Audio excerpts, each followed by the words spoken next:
Alors aujourd'hui on va voir des anecdotes sur Complot de pommes et Vaudoudou. Alors d'abord Complot de pommes, c'était une parodie de l'époque actuelle, à l'époque du moment, où là c'était avec le Covid, vaccin et tout là. Et du coup ça faisait que on voyait limite du complot partout. Et aussi dans le titre c'est pour complot et puis compote de pommes. Ça fait complot de pommes. Et puis là du coup j'ai créé le personnage de Emmanuel Loki. Du coup, ça mélange bien sûr de Loki et de Emmanuel Macron, quoi, le président. Et en fait, pour faire son costume, bien sûr, c'est chemise avec costard. Et sinon, c'était la cravate, le petit sceptre et le casque ont été tous les trois faits à partir d'un emballage en chocolat de Pâques. Enfin, de plusieurs emballages en fait que que j'ai scotché et tout pour faire un joli casque. Et du coup, j'étais vraiment content d'avoir eu des chocolats de luxe, entre guillemets, avec un emballage doré à l'intérieur. Et du coup, c'est la première fois qu'on voit Emmanuel Loki, du coup. Et puis là, j'ai voulu le faire chanter, quoi, pour faire en plus, dans cette vidéo-là, une parodie un peu des comédies musicales. Avec des musiques à gauche à droite, hein. Genre là, par exemple, c'est Je suis Emmanuel Loki. En fait, c'est juste l'air c'est l'air du générique du Tour du Monde en 80 jours. Et puis, à partir de là, je me suis bien amusé, quoi. J'ai improvisé, c'était rigolo. Et là, du coup, j'ai dansé sur fond vert. J'ai aussi fait une petite parodie d'autres hommes politiques. Par exemple, là, c'est Marine Le Pen, qui téléphone à son papa. Et en fait, là, on n'avait pas de nappe blanche. Alors du coup, à chaque fois, je mettais un tissu blanc au niveau où est tel ou tel personnage. Et j'ai aussi créé Jean Castex avec sa voix rigolote. Et là, du coup, j'ai aussi voulu... après, en vrai, la musique instrumentale allait trop vite. Bon, en fait, c'était instrumental de Pudding à l'arsenic dans Astérix et Obélix en Égypte, le dessin animé. Et où en fait, là, j'avais du mal à bien chanter et tout pour l'improvisation. Et j'ai aussi fait une petite musique qui est devenue un peu culte, qui est la première chanson de Kiki Lan. Enfin après, il n'a pas fait beaucoup de chansons, cette version-là de Kiki Lan. Après, c'était devenu les conseils de Kiki Lan et du coup, j'ai voulu faire un lien entre les deux. Parce que je voulais faire un peu une musique pour enfants. Là qui dit que ouais, c'est trop bien le vaccin, l'AstraZeneca, c'est trop sympa. Faut faire un peu genre une émission, un peu lavage de cerveau. Et puis là, j'ai aussi voulu faire une sorte de parodie un peu de personnages Disney, genre Picsou et tout. Et là, j'ai surtout filmé dans une aire d'attente pour les vaches, qui n'était pas utilisée à ce moment-là.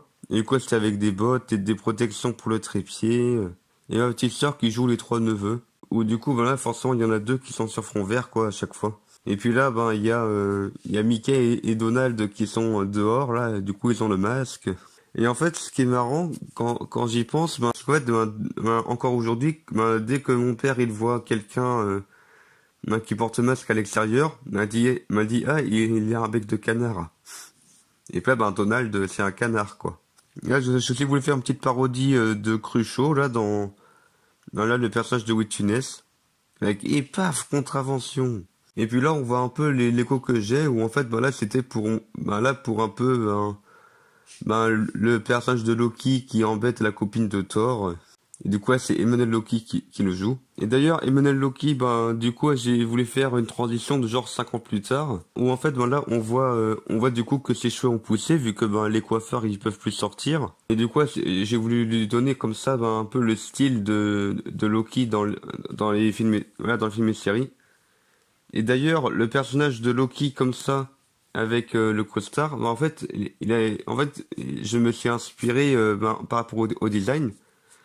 Là, au président Loki qu'on a pu voir dans la saison 1 de Loki, de la série sur Disney+, mais qui en fait avait l'air d'avoir plus d'importance quand on le voyait dans la bande-annonce de la série Loki. Du coup, ça fait que moi, dans mon multivers, il est vachement plus important. Et quoi, j'ai aussi créé un petit Tesseract pour qu'il se téléporte. Un petit cube en carton là que j'ai plié. Et je vais même créer une sorte de signature pour quand elle quitte un univers, qui est un peu un doigt d'honneur pour dire un peu allez hop, ciao, univers, je change d'univers. Là, j'ai aussi voulu faire une parodie de Claude François avec cette année là.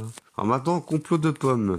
Là, pour faire un peu le miroir magique qui parle. Bah en fait, je m'étais simplement, en fait, j'ai simplement gardé le même costume que le personnage principal, avec c'est un reflet quoi. Et puis après, ben j'ai fait un petit montage pour que ça aille à peu près dans le cadre, pour faire croire que c'était un miroir.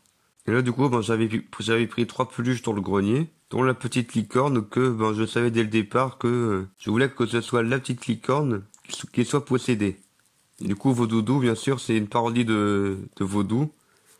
Et puis il y a aussi le jeu de mots avec le doudou. Donc Vaudou, Doudou, Vaudoudou. Avec le personnage principal qui a pour nom de famille Dou. Et d'ailleurs là, sur ce point-là, ben, le carton, en fait c'est un carton que j'avais récupéré dans le grenier. Et du coup il est tout abîmé et puis en vrai ben, il y avait rien d'autre que la peluche que j'ai mise dedans. Et du coup c'est comme marrant de se dire que le bonhomme là, ben, il voit rien du tout de suspicieux. Et avoir un vieux carton tout abîmé à l'entrée, quoi. Et en fait, là, c'était vraiment la veille de l'anniversaire de ma petite sœur que j'ai tourné cette vidéo-là. Mais en fait, là, c'est parce que dans le grenier, on entrepose tous les cartons en hauteur. En fait, là, ben, bien sûr, tous les cartons sont vides hein, quand elles me tombent sur la tronche. Étant donné que j'ai fait exprès de les faire tomber. Hein. Et là, sur ce plan, pour faire genre que la femme de ménage est dans le tambour. En fait, j'ai juste posé la caméra et après j'ai fait un effet movie maker de genre ben ça tourne quoi. Et puis là bien sûr je me suis pas mis entièrement dans la poubelle, hein, j'ai juste mis la licorne et puis à chaque fois je tirais, je bougeais à une partie où on voit pas avec le cadrage. Et là c'était en fin de compte pour fêter les 9 ans de ma petite sœur en 2021. C'est vrai que c'est cette année, elle a 12 ans. Et là pour faire un peu le mouvement de ben la caméra qui suit la licorne. Et en fait, là, j'ai tenu avec ma main droite la licorne sous la caméra. Et avec la main gauche, moi, je tenais la caméra.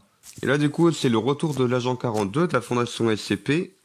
Et j'ai aussi voulu mettre en place le neurolaser. Hein, parce que même dans l'univers des histoires SCP, bah, en fait, ils ont une technologie pour effacer la mémoire des personnes qui sont en contact avec les SCP. Et du coup, là, j'ai voulu faire un neurolaser, du coup... avec quelques briques en Lego, c'était simple à faire. Bah, du coup, bien sûr, avec les lettres de soleil, c'est inspiration de Men in Black. Hein. Et là, du coup, quand l'agent 42, il amène Jacqueline bah, dans sa dimension, c'est simplement pour... c'est simplement parce que moi, j'avais déjà quelques idées de quoi raconter avec ce personnage-là. Donc, du coup, c'est qu'on a pu voir dans la suite des aventures de l'agent 42 et de l'agent J, Jacqueline. Et puis à la fin, j'ai même fait revenir Helmut Hamburger et Gérard Archimède, ou Bernard, je sais jamais. Bah, simplement parce que c'est les deux seuls personnages qui étaient présents dans Sherlock Artichaut et qu'on n'a pas vu dans cette vidéo-là. Et du coup, c'est pour faire revenir, bah, comme si avant c'était les vacances, et qu'ils reviennent et il dit, ah bon, dis donc, tout le monde est mort. Donc en vrai, là, il y a personne. Mais en fait, ben, avant le tournage, ben, là, j'imaginais vraiment la fin du genre... genre, il y a des cadavres partout, il y a du sang. Et là, les personnages, ils arrivent. Oh mon dieu, tout le monde est mort. Mais bon, ça aurait été trop compliqué niveau matériel, quoi. Et aussi, ben, j'ai pas de faux sang, quoi. Alors, allez, c'est tout pour cette vidéo d'anecdotes.